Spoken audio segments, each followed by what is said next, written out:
Welcome back, everybody. It's the PlayStation Livecast. We're here at E3. If you're just tuning in, you have got to stay tuned. We've got tons of live gameplay, tons of developer interviews coming up. I'm here right now with Matt Dahlgren from Capcom. Thanks for joining us, man. Yeah, thanks for having me. Yeah, of course. So we're here talking about and actually seeing live gameplay of Street Fighter V, which is coming console exclusive to PlayStation. You guys just had a big reveal. You announced a couple new characters. Yep, Birdie and Kami are now joining the roster. We're up to 6 characters. This is the first time that people are able to have hands-on time with the game, so we're very, very excited to start getting player reactions. Awesome. Thank you so much for putting Kami in there. She's my main character, so I'm very glad to see her there. Birdie is an interesting choice. Yeah. I think Birdie really sets the tone for the direction that we're headed with the roster. I don't think anyone really saw that character coming. Nope. He wasn't necessarily very highly requested by the fans, but we still want to surprise people, and we had a really, really good character design for him. He's been completely rebuilt, so he plays brand new. So he's essentially like a brand new character, but he's not. We still will have brand new characters in the franchise as well at a later date. Awesome. So we actually, we're seeing live gameplay. We've got our buddies Anthony and Jason back there playing this live right now, and we're seeing it. Looks like we got, I'm not sure who's who. Someone is playing as Nash returning. Yep. Another kind of another character people didn't really expect. He kind of came out of left field. Obviously, people were expecting, Ryu, Guile, all that stuff. But here comes Nash. Yeah, last time you saw him, he was getting shot off of a waterfall. So I don't think many people saw him coming back either. But you can see he's got scars on his face. So finding out a little bit more detail of that character's story will be pretty fun to find out. Yeah, cool. Tell me a little bit. We were talking about Birdie. He's got a very unique fighting style. Can you tell me a little bit about how he plays? Yeah. Well, one of the focal points of the game this time around is making sure that every single character is truly a unique experience. And we've just revealed our variable system, right? And so the variable system allows every single character to have their own unique moves and their own unique power-ups. Birdie's in this case. So basically, the variable system allows you to do 3 different things. One is a V trigger, which puts you in kind of like your true form, a very powered up state. You also have a V skill that adds extra mobility to your character or an extra level of utility, so like a parry or a movement option.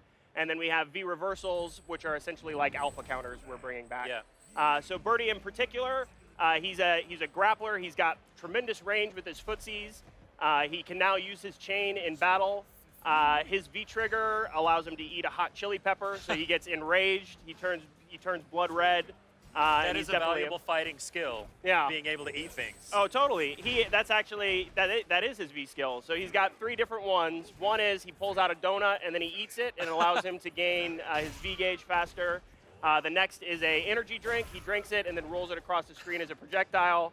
And the last one is he drops a banana peel on the ground, which can trip your opponent up. Yeah, he's got some really cool attacks utilizing that chain too. One that I actually got a chance to play this a little earlier, and there's one right there. Yeah. He kind of reaches out, grabs him, and swings him. Another one, he kind of jumps, grabs him, and slams him on the ground like that. He's a really interesting, really fun character to play. You mentioned V skills earlier, and this is something I wanted to touch on.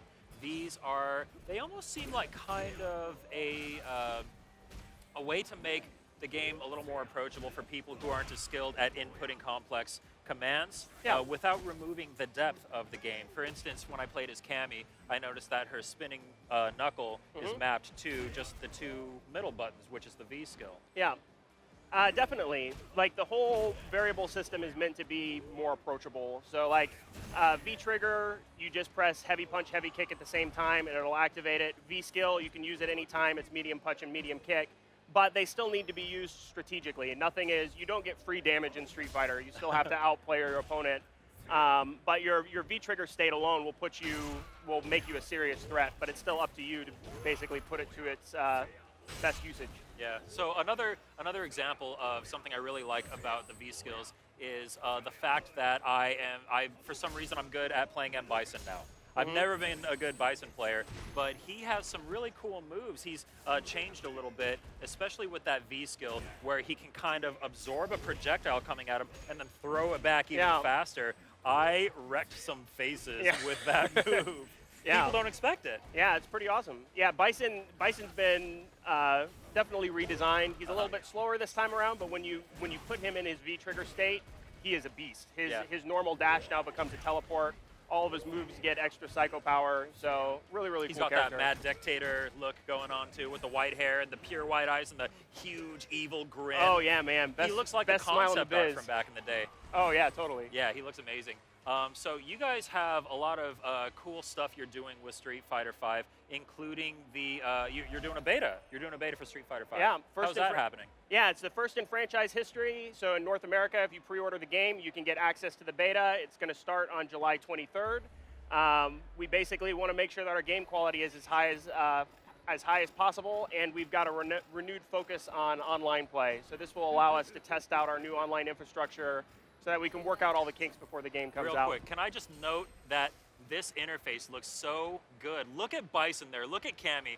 Look at how cool these characters look on this loading screen. It's fully animated, it's not still images. This looks so cool, man. I see that throughout the game, and it's in a very early state right now. Yeah, I mean, it's definitely, the graphics have definitely been turned up a notch within the last few months. It definitely has improved a lot since we showed it originally at Capcom Cup on PSX.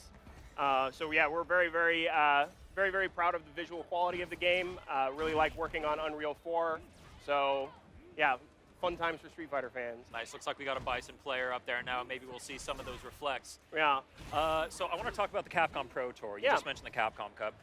This Capcom Pro Tour is hugely ambitious. It is such a cool thing you're doing for hardcore fighting game community fans, hardcore Street Fighter fans. Tell me more about the Pro Tour. Yeah, so this is now our second season. We've definitely turned it up a notch from what we did last year. Last year was kind of just getting our formula together. This is really when we start to go big. So we've confirmed $500,000 worth of prize money. It's more prize money than the fighting game community has ever seen. That's huge. And really what we're trying to do is we're just trying to tell a better narrative throughout the course of the year. The fighting game scene has had a very lush history for many years, and a lot of these events have taken place, some for over 10 years. But all we're doing is basically trying to help out the tournament organizers and create just a storyline that builds up to both EVO and the Capcom Cup at the end of the year. This year we also have more events, so we're up to 16 premier events that will allow you to qualify for the Capcom Cup. We've doubled the number of people that can qualify for the Capcom Cup, so we're up to 32, and we have a very equal representation globally. So we made sure that there's the same number of ranking points available in North America, Asia, as well as Europe, so it's a completely fair playing ground for all players involved. Really exciting stuff. Fantastic. Is there anything, we're getting close to the end of the interview, but is there anything before I let you go that you want to say to PlayStation fans out there? We're very happy to be part of the PlayStation family. If you're a Street Fighter fan, the next 3-4 years are going to be awesome. We're just getting started. We have huge, ambitious plans for this franchise, so more to come very soon. PlayStation